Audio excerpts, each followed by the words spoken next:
বিসমিল্লাহির রহমানির রহিম। আসসালামু আলাইকুম ওয়া রাহমাতুল্লাহি ওয়া বারাকাতুহু।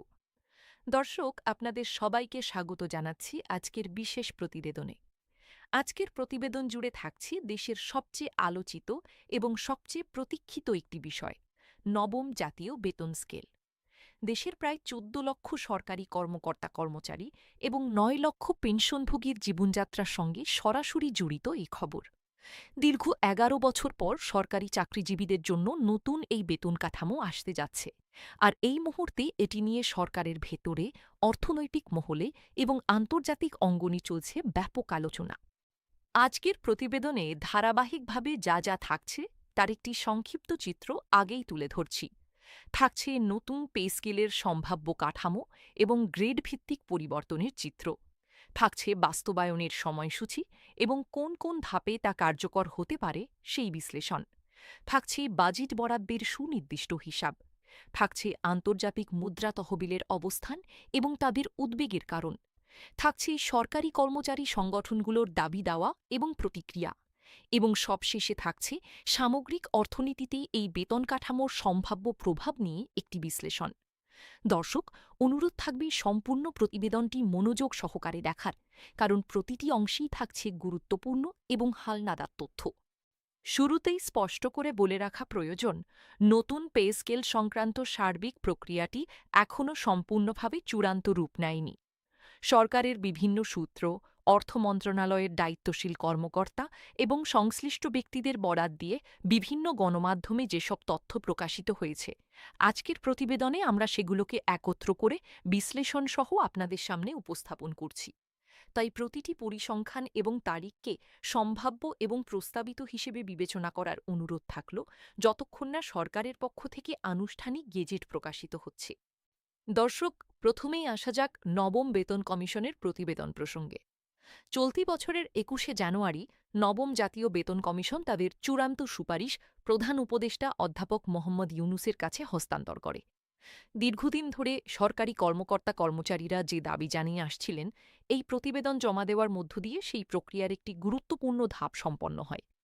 বর্তমানে দেশে যে অষ্টম জাতীয় বেতন স্কেল কার্যকর রয়েছে, সেই কাঠামোতে সর্বনিম্ন মূল বেতন ৮,২৫০ টাকা এবং সর্বোচ্চ মূল বেতন ৭৮,০০০ টাকা নির্ধারিত রয়েছে। দীর্ঘ ১১ বছরে দ্রব্যমূল্য এবং জীবনযাত্রার ব্যয় উল্লেখযোগ্যভাবে বৃদ্ধি পাওয়ায় এই কাঠামো সরকারি কর্মচারীদের জন্য অপর্যাপ্ত হয়ে পড়েছে বলে দীর্ঘদিন ধরেই আলোচনা চলছিল। এখন আসা যাক নতুন প্রস্তাবিত কাঠামোয় কী পরিবর্তন আসতে পারে সেই প্রসঙ্গে। বিভিন্ন সূত্রের বরাতে জানা যাচ্ছে, নতুন প্রস্তাবিত পে স্কেলে সর্বনিম্ন মূল বেতন ১৮,০০০ থেকে ২০,০০০ টাকার মধ্যে নির্ধারণের সুপারিশ করা হয়েছে। অন্যদিকে সর্বোচ্চ মূল বেতন ১,২০,০০০ থেকে ১,৬০,০০০ টাকা পর্যন্ত হতে পারে বলে ইঙ্গিত পাওয়া যাচ্ছে। অর্থাৎ সার্বিকভাবে সর্বনিম্ন এবং সর্বোচ্চ উভয় স্তরেই বড় অঙ্কের বৃদ্ধি প্রস্তাব করা হয়েছে বলে জানা যাচ্ছে। কিছু প্রতিবেদনে এমনও উল্লেখ করা হয়েছে যে মূল বেতন প্রায় ১০০% পর্যন্ত বৃদ্ধি পেতে পারে, যদিও এই বিষয়ে চূড়ান্ত সিদ্ধান্ত এখনও সরকারের পক্ষ থেকে আনুষ্ঠানিকভাবে ঘোষণা করা হয়নি। দর্শক, একটু গভীরভাবে যদি হিসাব করি, বর্তমান সর্বনিম্ন বেতন ৮,২৫০ টাকা থেকে যদি তা ১৮ থেকে ২০,০০০ টাকায় উন্নীত হয়, তাহলে প্রায় ১০০ থেকে ১২৫% বৃদ্ধি ঘটবে সর্বনিম্ন স্তরে। আবার সর্বোচ্চ বেতন ৭৮,০০০ টাকা থেকে যদি ১,৬০,০০০ টাকা পর্যন্ত ওঠে, তাহলে সর্বোচ্চ স্তরেও প্রায় একই ধরনের অনুপাতে বৃদ্ধি লক্ষ্য করা যাবে। এই হিসাব যদি বাস্তবায়িত হয়, তাহলে এটি হবে গত ১ দশকের মধ্যে সরকারি কর্মচারীদের জন্য সবচেয়ে বড় বেতন বৃদ্ধির ঘটনা। দর্শক, এখানে একটি গুরুত্বপূর্ণ বিষয় উল্লেখ করা প্রয়োজন। নিম্ন গ্রেডের কর্মচারীদের মধ্যে নতুন এই কাঠামো নিয়ে কিছুটা অসন্তোষও লক্ষ্য করা যাচ্ছে। বিভিন্ন প্রতিবেদনে উঠে এসেছে, প্রস্তাবিত কাঠামোয় ১১ থেকে ২০ গ্রেডের মধ্যে গ্রেড ভেদে বেতনের পার্থক্য মাত্র ৩০০ থেকে ৭০০ টাকার মতো হতে পারে। অর্থাৎ পাশাপাশি দুটি গ্রেডের মধ্যে বেতনের ব্যবধান অত্যন্ত কম হওয়ায় নিম্ন গ্রেডের কর্মচারীদের একটি অংশ এই কাঠামো নিয়ে ক্ষোভ প্রকাশ করছেন বলে বিভিন্ন সূত্রে জানা যাচ্ছে। তাদের যুক্তি হল, বছরের পর বছর অভিজ্ঞতা অর্জন করে একজন কর্মচারী যখন একটি উচ্চতর গ্রেডে উন্নীত হন, তখন তার বেতন কাঠামোতেও একটি স্পষ্ট এবং যৌক্তিক পার্থক্য থাকা উচিত। বেতনে ব্যবধান যদি খুবই সামান্য হয়, তাহলে পদোন্নতি বা উচ্চতর গ্রেডে উত্তরণের বাস্তব সুফল কর্মচারীরা অনুভব করতে পারবেন না বলে তারা মনে করছেন। এই বিষয়টি নিয়ে সংশ্লিষ্ট মহলে আলোচনা অব্যাহত রয়েছে এবং চূড়ান্ত কাঠামো নির্ধারণের আগে এই ব্যবধান আরও যৌক্তিক করার দাবি জোরালো হচ্ছে। দর্শক, এবার আসা যাক বাস্তবায়নের সময়সূচি প্রসঙ্গে। জুন মাসের শেষ দিকে অর্থ উপদেষ্টা সংশ্লিষ্ট এক অনুষ্ঠানে জানিয়েছিলেন, চলতি বছরের ১ জুলাই থেকে ধাপে ধাপে সরকারি কর্মচারীদের জন্য নতুন বেতন কাঠামো বাস্তবায়নের প্রক্রিয়া শুরু হবে। তিনি সেই সময় উল্লেখ করেছিলেন, গত ১১ বছর ধরে সরকারি কর্মচারীরা একই কাঠামোর আওতায় বেতন ভাতা পাচ্ছেন। অথচ এই দীর্ঘ সময়ে মূল্যস্ফীতির কারণে জীবনযাত্রার ব্যয় উল্লেখযোগ্য হারে বেড়েছে। এই বাস্তবতা বিবেচনায় নিয়েই নতুন কাঠামো প্রণয়নের উদ্যোগ নেওয়া হয়েছে বলে তিনি জানিয়েছিলেন। বিভিন্ন সূত্র অনুযায়ী সরকার সম্পূর্ণ পে স্কেল একবারে বাস্তবায়ন না করে ধাপে ধাপে কার্যকর করার পরিকল্পনা করছে। কোনো প্রতিবেদনে বলা হয়েছে ২ ধাপে, আবার কোনো প্রতিবেদনে ৩ ধাপে বাস্তবায়নের কথা উল্লেখ করা হয়েছে। একটি সম্ভাব্য পরিকল্পনা অনুযায়ী প্রথম বছরে, অর্থাৎ চলতি অর্থবছরের ১ জুলাই থেকে মূল বেতনের একটি নির্দিষ্ট অংশ, সম্ভবত প্রায় ৫০% বৃদ্ধি করা হতে পারে। এরপর দ্বিতীয় বছরে, অর্থাৎ ২০২৭-২৮ অর্থবছরে মূল বেতনের বাকি অংশ পুরোপুরি সমন্বয় করা হবে বলে ইঙ্গিত পাওয়া যাচ্ছে। কোনো সূত্র আবার ৩ অর্থবছর ধরে বাস্তবায়নের কথাও উল্লেখ করেছে, যেখানে প্রতি বছর ধাপে ধাপে একটি নির্দিষ্ট অংশ যুক্ত হতে থাকবে, যতক্ষণ না সম্পূর্ণ কাঠামো পুরোপুরি কার্যকর হয়। অর্থাৎ সামগ্রিক প্রক্রিয়াটি একটি ক্রমান্বয়িক এবং সতর্ক পদ্ধতিতে সম্পন্ন হওয়ার সম্ভাবনা তৈরি হয়েছে, যাতে সরকারের ওপর একসঙ্গে বিশাল আর্থিক চাপ না পড়ে। আরেকটি প্রতিবেদনে উল্লেখ করা হয়েছে, নতুন পে স্কেলের মূল বেতন কাঠামোগতভাবে জুলাই থেকে কার্যকর হলেও বর্ধিত অঙ্কের টাকা প্রকৃতপক্ষে হাতে পেতে কর্মচারীদের অক্টোবর মাস পর্যন্ত অপেক্ষা করতে হতে পারে। অর্থাৎ ঘোষণা এবং কার্যকর হওয়ার তারিখ একটি হলেও প্রশাসনিক এবং হিসাব সংক্রান্ত প্রক্রিয়া সম্পন্ন হতে কিছুটা বাড়তি সময় লাগতে পারে বলে আভাস পাওয়া যাচ্ছে।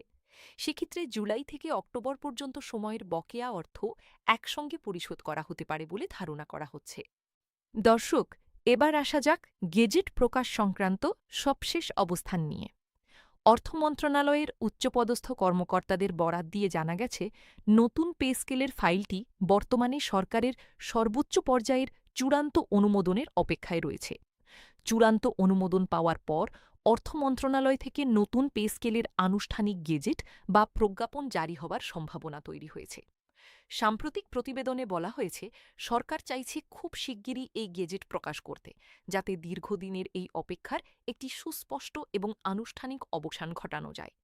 আমরা বিশ্বাস করি, গেজেট প্রকাশিত হওয়ার সঙ্গে সঙ্গেই সাধারণ মানুষ এবং সংশ্লিষ্ট কর্মচারীদের মধ্যে দীর্ঘদিনের যে অনিশ্চয়তা রয়েছে তার একটি স্পষ্ট সমাধান আসবে। এবার আসা যাক বাজেট বরাদ্দ প্রসঙ্গে। অর্থ মন্ত্রণালয় সূত্রে জানা গেছে, চলতি অর্থবছরের জন্য প্রায় ৯.৫ লক্ষ কোটি টাকার একটি বৃহৎ পরিকল্পনার মধ্যে নতুন পে স্কেল আংশিক বা পূর্ণাঙ্গভাবে বাস্তবায়নের জন্য প্রায় ২২ থেকে ২৫,০০০ কোটি টাকা অতিরিক্ত বরাদ্দ রাখার সম্ভাবনা রয়েছে। উল্লেখ্য, বর্তমানে সরকার তার প্রায় ১৪ লক্ষ কর্মকর্তা কর্মচারী এবং ৯ লক্ষ পেনশনভোগীর বেতন ভাতা এবং পেনশন বাবদ বছরে প্রায় ১,৩১,০০০ কোটি টাকা ব্যয় করে থাকে। নতুন পে স্কেল বাস্তবায়িত হলে এই ব্যয়ের পরিমাণ আরও উল্লেখযোগ্যভাবে বৃদ্ধি পাবে, যা সরকারের সামগ্রিক বাজেট ব্যবস্থাপনার ওপর একটি বড় প্রভাব ফেলবে বলে অর্থনীতি বিশ্লেষকরা মনে করছেন। বিশেষ করে রাজস্ব আদায়ের সঙ্গে এই বাড়তি ব্যয়ের সামঞ্জস্য রাখাটাই হবে সরকারের জন্য প্রধান চ্যালেঞ্জ। দর্শক, এখন আমরা আসছি আজকের প্রতিবেদনের একটি অত্যন্ত গুরুত্বপূর্ণ অংশে, যেটি হল আন্তর্জাতিক মুদ্রা তহবিল অর্থাৎ আইএমএফের অবস্থান। সাম্প্রতিক সময়ে ঢাকা সফরকালে আইএমএফের একটি প্রতিনিধি দল অর্থ বিভাগের সঙ্গে বৈঠক করে। সেই বৈঠকে আইএমএফ প্রতিনিধিরা নতুন পে স্কেলের সম্ভাব্য আর্থিক প্রভাব নিয়ে উদ্বেগ প্রকাশ করেছেন বলে অর্থ বিভাগের একাধিক সূত্র জানিয়েছে। তাদের বক্তব্য অনুযায়ী, বর্তমান অর্থনৈতিক পরিস্থিতিতে নতুন বেতন কাঠামো পূর্ণাঙ্গভাবে কার্যকর হলে সরকারের বার্ষিক রাজস্ব ব্যয় উল্লেখযোগ্যভাবে বেড়ে যাবে। এর ফলে বাজেট ঘাটতি, মূল্যস্ফীতি এবং সামষ্টিক অর্থনৈতিক স্থিতিশীলতার উপর অতিরিক্ত চাপ সৃষ্টি হতে পারে বলে তারা মনে করছেন। এই কারণেই আইএমএফের পক্ষ থেকে অন্তত ২ বছর বাস্তবায়ন পিছিয়ে দেওয়ার পরামর্শ দেওয়া হয়েছে বলে সূত্রের বরাতে জানা যাচ্ছে। সূত্র আরও জানাচ্ছে, আগামী অক্টোবর মাসে থাইল্যান্ডে অনুষ্ঠিতব্য বিশ্বব্যাংক এবং আইএমএফের বার্ষিক সভায় এই বিষয়ে আরও বিস্তারিত আলোচনা হতে পারে। এরপর নভেম্বর মাসে আইএমএফের একটি প্রতিনিধি দল বাংলাদেশ সফরে এসে নতুন ঋণ কর্মসূচির পাশাপাশি নবম পে স্কেল নিয়েও বিস্তারিত আলোচনা করতে আগ্রহী বলে জানা যাচ্ছে। তবে সরকারের পক্ষ থেকে চাওয়া হচ্ছে এই বৈঠকের আগেই পে স্কেলের গেজেট প্রকাশের প্রক্রিয়া সম্পন্ন করা, যাতে দীর্ঘদিনের এই প্রতীক্ষার একটি সুরাহা হয়। অর্থাৎ একদিকে অর্থনৈতিক স্থিতিশীলতা বজায় রাখার আন্তর্জাতিক চাপ, অন্যদিকে সরকারি কর্মচারীদের দীর্ঘদিনের প্রত্যাশা। এই দুয়ের মধ্যে ভারসাম্য রক্ষা করাই বর্তমানে সরকারের জন্য একটি বড় চ্যালেঞ্জ হয়ে দাঁড়িয়েছে বলে বিশ্লেষকরা মনে করছেন। দর্শক, এই প্রসঙ্গে আরও একটু বিশ্লেষণ করা প্রয়োজন। আন্তর্জাতিক মুদ্রা তহবিলের সঙ্গে বাংলাদেশের একটি ঋণ কর্মসূচি সম্পর্কিত সম্পর্ক দীর্ঘদিন ধরে চলমান রয়েছে। এই ধরনের ঋণ কর্মসূচির শর্ত হিসাবে সাধারণত রাজস্ব ব্যবস্থাপনা, বাজেট ঘাটতি নিয়ন্ত্রণ এবং সরকারি ব্যয়ের শৃঙ্খলা বজায় রাখার বিষয়গুলো গুরুত্ব পেয়ে থাকে। এই প্রেক্ষাপটেই আইএমএফ নতুন পে স্কেলের সম্ভাব্য আর্থিক প্রভাব নিয়ে তাদের পর্যবেক্ষণ তুলে ধরেছে। তবে এর অর্থ এই নয় যে সরকার তাদের পরিকল্পনা থেকে সরে আসছে। বরং সরকারের পক্ষ থেকে বারবার সরকারি কর্মচারীদের প্রতি প্রতিশ্রুতি পুনর্ব্যক্ত করা হয়েছে যে নতুন কাঠামো বাস্তবায়ন হবেই, তবে তা হবে অর্থনৈতিক বাস্তবতা বিবেচনায় নিয়ে একটি ধারাবাহিক এবং সুপরিকল্পিত প্রক্রিয়ার মাধ্যমে। দর্শক, এবার আসা যাক সরকারি কর্মচারী সংগঠনগুলোর প্রতিক্রিয়া এবং দাবি দেওয়া প্রসঙ্গে। এ বছরের এপ্রিল মাসে বাংলাদেশ সরকারি কর্মকর্তা কর্মচারী কল্যাণ সমিতি দেশব্যাপী ৬ দিনের কর্মসূচি ঘোষণা করেছিল। তাদের মূল দাবিগুলোর মধ্যে ছিল অবিলম্বে নবম পে স্কেল ঘোষণা এবং বাস্তবায়ন করা, পাশাপাশি অন্তর্বর্তীকালীন ব্যবস্থা হিসেবে ৫০% মহার্ঘ ভাতা প্রদানের দাবিও তোলা হয়েছিল। এছাড়া আসন্ন বাজেটে পে স্কেলের জন্য পর্যাপ্ত অর্থ বরাদ্দ রাখার দাবিও জানিয়েছিলেন তারা। কর্মচারী সংগঠনগুলোর বক্তব্য অনুযায়ী দীর্ঘ ১১ বছর ধরে একই বেতন কাঠামোর আওতায় থাকায় সরকারি কর্মচারীরা বর্তমান বাজার দরের সঙ্গে সামঞ্জস্য রেখে জীবনযাত্রা নির্বাহ করতে যথেষ্ট সমস্যায় পড়ছেন। বিশেষ করে মধ্যম এবং নিম্ন পর্যায়ের কর্মচারীদের জন্য এই পরিস্থিতি আরও কঠিন হয়ে দাঁড়িয়েছে বলে তারা বারবার উল্লেখ করেছেন। দর্শক, আমরা বিভিন্ন প্ল্যাটফর্মে সরকারি কর্মচারীদের প্রতিক্রিয়াও লক্ষ্য করেছি। অনেকেই মন্তব্যে লিখেছেন, সরকার যদি সম্পূর্ণভাবে একবারে বাস্তবায়ন করতে না পারে, তাহলে অন্তত ২টি ধাপে হলেও যেন পে স্কেলটি দ্রুত কার্যকর করা হয়। তাঁদের ভাষ্য অনুযায়ী সরকারি কর্মচারীরা বর্তমানে খুবই কষ্টে দিন অতিবাহিত করছেন এবং তারা আশা করছেন সরকার তাঁদের এই দীর্ঘদিনের প্রত্যাশা পূরণে দ্রুত পদক্ষেপ নেবে। কর্মচারীদের একটি বড় অংশের মতে শুধু ঘোষণা নয়, বরং সময়মতো এবং পূর্ণাঙ্গভাবে বাস্তবায়নই এখন তাঁদের কাছে সবচেয়ে বড় প্রত্যাশা। দর্শক, এবার একটু ভিন্ন কোণ থেকে বিষয়টি দেখা যাক। নতুন পে স্কেল বাস্তবায়িত হলে শুধুমাত্র বর্তমান কর্মরত কর্মচারীরাই নন, বরং পেনশনভোগীরাও এর সরাসরি সুফলভোগী হবেন। কারণ পেনশনের হিসাব সাধারণত সর্বশেষ প্রাপ্ত মূল বেতনের ভিত্তিতে নির্ধারিত হয়ে থাকে। ফলে নতুন কাঠামোয় মূল বেতন বৃদ্ধি পেলে ভবিষ্যতে অবসরে যাওয়া কর্মচারীদের পেনশনের পরিমাণও স্বাভাবিকভাবেই বৃদ্ধি পাবে। এছাড়া বিদ্যমান পেনশনভোগীদের ক্ষেত্রেও নতুন কাঠামোর আলোকে পেনশন পুনর্নির্ধারণের বিষয়টি বিবেচনায় থাকতে পারে বলে ধারণা করা হচ্ছে, যদিও এই বিষয়ে সুনির্দিষ্ট এবং আনুষ্ঠানিক ঘোষণা এখনও আসেনি। দর্শক, এখন আসা যাক সামগ্রিক পরিস্থিতির একটি সংক্ষিপ্ত চিত্রে। একদিকে সরকার অর্থ উপদেষ্টার ঘোষণা অনুযায়ী ১ জুলাই থেকে ধাপে ধাপে নতুন কাঠামো বাস্তবায়নের প্রক্রিয়া শুরু করার কথা জানিয়েছে। অন্যদিকে আন্তর্জাতিক মুদ্রা তহবিলের উদ্বেগের কারণে বাস্তবায়ন প্রক্রিয়ায় কিছুটা জটিলতা তৈরি হয়েছে বলে সাম্প্রতিক প্রতিবেদনে উঠে এসেছে। সব মিলিয়ে বলা যায়, নবম জাতীয় পে স্কেল বাস্তবায়নের বিষয়টি এখনও একটি চলমান এবং গতিশীল প্রক্রিয়ার মধ্যে রয়েছে।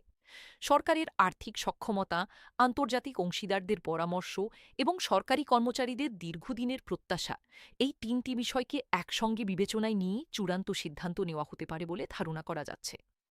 দর্শক, নতুন পে স্কেল বাস্তবায়িত হলে তা শুধু সরকারি কর্মচারীদের ব্যক্তিগত জীবনযাত্রার মানের উপরই প্রভাব ফেলবে না, বরং সামগ্রিক অর্থনীতিতেও এর একটি ব্যাপক প্রভাব পড়বে বলে অর্থনীতিবিদরা মনে করছেন। একদিকে ক্রয় ক্ষমতা বৃদ্ধি পেলে বাজারে চাহিদা বাড়বে, যা অর্থনৈতিক কর্মকাণ্ডে গতি সঞ্চার করতে পারে। বিশেষ করে ভোগ্যপণ্য, আবাসন এবং সেবা খাতে এর ইতিবাচক প্রভাব পড়তে পারে। অন্যদিকে সরকারের ব্যয় বৃদ্ধি পেলে বাজেট ঘাটতি বৃদ্ধির আশঙ্কাও থেকে যায়, যা মূল্যস্ফীতির ওপর চাপ সৃষ্টি করতে পারে। ঠিক এই কারণেই সরকার অত্যন্ত সতর্কতার সঙ্গে এবং ধাপে ধাপে এই কাঠামো বাস্তবায়নের পথে এগোচ্ছে বলে বিশ্লেষকরা ব্যাখ্যা করছেন। তারা মনে করছেন, স্বল্পমেয়াদে কিছুটা আর্থিক চাপ তৈরি হলেও দীর্ঘমেয়াদে দক্ষ এবং সন্তুষ্ট জনবল সরকারি সেবার মান উন্নয়নে ইতিবাচক ভূমিকা রাখতে পারে। দর্শক, এখন আমরা একবার সংক্ষেপে পুরো প্রতিবেদনের মূল বিষয়গুলো আরেকবার আপনাদের সামনে তুলে ধরছি। প্রথমত, নবম জাতীয় বেতন কমিশন চলতি বছরের জানুয়ারি মাসে তাদের চূড়ান্ত সুপারিশ প্রধান উপদেষ্টার কাছে হস্তান্তর করেছে। দ্বিতীয়ত, প্রস্তাবিত কাঠামোয় সর্বনিম্ন বেতন ১৮ থেকে ২০,০০০ টাকা এবং সর্বোচ্চ বেতন ১,২০,০০০ থেকে ১,৬০,০০০ টাকা পর্যন্ত হতে পারে। তৃতীয়ত, সরকার ধাপে ধাপে অর্থাৎ ২ থেকে ৩ ধাপে এই কাঠামো বাস্তবায়নের পরিকল্পনা করছে, যার প্রথম ধাপ ১ জুলাই থেকে শুরু হওয়ার কথা রয়েছে। চতুর্থত, বাজেটে এই খাতে প্রায় ২২ থেকে ২৫,০০০ কোটি টাকা অতিরিক্ত বরাদ্দের সম্ভাবনা রয়েছে। পঞ্চমত, আন্তর্জাতিক মুদ্রা তহবিল অর্থনৈতিক স্থিতিশীলতার কথা বিবেচনা করে বাস্তবায়ন কিছুটা বিলম্বিত করার পরামর্শ দিয়েছে এবং এই বিষয়ে আগামী অক্টোবর ও নভেম্বর মাসে আরও আলোচনা হবে। ষষ্ঠত, নিম্ন গ্রেডের কর্মচারীদের মধ্যে গ্রেড ব্যবধান নিয়ে অসন্তোষ রয়েছে, যা চূড়ান্ত কাঠামো নির্ধারণে বিবেচনায় নেওয়ার দাবি উঠেছে। এবং সর্বশেষে, সরকারি কর্মচারী সংগঠনগুলো দ্রুত এবং পূর্ণাঙ্গ বাস্তবায়নের দাবি জানিয়ে আসছে। দর্শক, প্রতিবেদনের এই পর্যায়ে এসে বলতে চাই, নতুন পে স্কেল সংক্রান্ত যে কোনো নতুন এবং গুরুত্বপূর্ণ তথ্য পাওয়া মাত্র আমরা আপনাদের বিস্তারিতভাবে জানানোর চেষ্টা করব।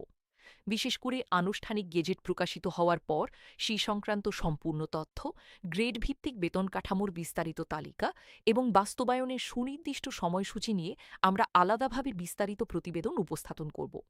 এছাড়া বাস্তবায়নের পর বেতন নির্ধারণ পদ্ধতি অর্থাৎ ফিক্সেশন প্রক্রিয়া কিভাবে কাজ করবে, বকেয়া কিভাবে পরিশোধ করা হবে এবং কোন গ্রেডের কর্মচারী কত টাকা পাবেন, এই সমস্ত খুঁটিনাটি বিষয় নিয়েও আমরা পরবর্তী প্রতিবেদনে বিস্তারিত তুলে ধরার চেষ্টা করব। আমরা বিশ্বাস করি আজকের এই প্রতিবেদনের মাধ্যমে আপনারা নবম জাতীয় পে স্কেল সংক্রান্ত সার্বিক পরিস্থিতি সম্পর্কে একটি সুস্পষ্ট এবং পূর্ণাঙ্গ ধারণা পেয়েছেন। দর্শক, চূড়ান্ত এবং নির্ভরযোগ্য তথ্যের জন্য আমরা সবসময় অনুরোধ জানাব অর্থ মন্ত্রণালয়ের আনুষ্ঠানিক প্রজ্ঞাপন এবং সরকারের নির্ধারিত ওয়েবসাইটের ওপর নজর রাখার জন্য। যে কোনো অনানুষ্ঠানিক বা যাচাইবিহীন তথ্যের ক্ষেত্রে একটু সতর্ক থাকা প্রয়োজন, কারণ চূড়ান্ত গেজেট প্রকাশের আগ পর্যন্ত পরিসংখ্যানে কিছুটা পরিবর্তন আসাও অস্বাভাবিক নয়। দর্শক, আজকের প্রতিবেদন এখানেই শেষ করছি। দেশের সরকারি কর্মকর্তা কর্মচারী এবং তাদের পরিবারের সবার জন্য রইল আন্তরিক শুভকামনা, যেন দীর্ঘদিনের এই প্রতীক্ষার একটি ইতিবাচক এবং কল্যাণকর সমাধান দ্রুত সময়ের মধ্যে আসে। এই ধরনের গুরুত্বপূর্ণ এবং হালনাগাদ তথ্যভিত্তিক প্রতিবেদন নিয়মিত পেতে আমাদের সঙ্গেই থাকুন। সময় সংক্ষিপ্ত থাকায় আজকের মতো এখানেই বিদায় নিচ্ছি। আল্লাহ হাফেজ। আসসালামু আলাইকুম ওয়া রাহমাতুল্লাহি ওয়া বারাকাতুহু।